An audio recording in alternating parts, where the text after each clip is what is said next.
We become hungry also not to waste ourselves. We don't want to waste time. We don't want to waste people. We don't want to waste ourselves. And it becomes a real hunger in a good way. And we also quit being careless. Has anybody noticed? I love that word. Someone just said to me, I'm not careless anymore. And I thought, yeah, these are the things that we want every day. We want to not have any filters. We want to be polite sometimes, but we want to let go of all those filters, because all of those things that did serve us when we were needing to be conditioned, it's time to let them go.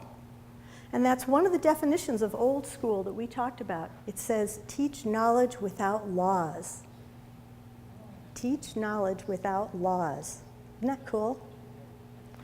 So, the other thing that happens as you start to contemplate time is that your life review becomes like an altered state. I go through life review. And when I think about my father, I don't think about him as he sat at that table and he told me these things. I think about him taking me to a restaurant and I sense him. And I remember how he smelled. And I remember what the restaurant felt with his laughter in it. It becomes very much like past, present, and future. It becomes a singularity. So my life review, and I think our life reviews, take on a different kind of a live feel when you know that you're mortal. Meaning making becomes incredibly important.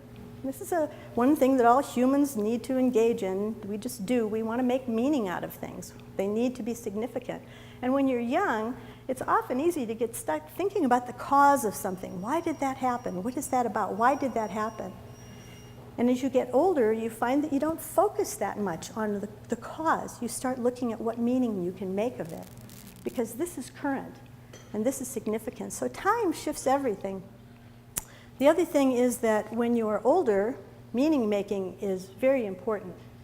And when you slip into liminal states, and one of the things listening to Megan I realized is it doesn't have to be about a disease state, an Alzheimer's, a name, that these are all liminal states we're talking about.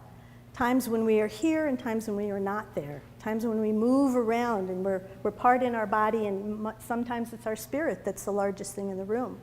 But when you are starting to move into that part of your life, meaning making becomes critical, because you are defining what you've been and what your life has been about. But when you are dying, meaning making is all there is.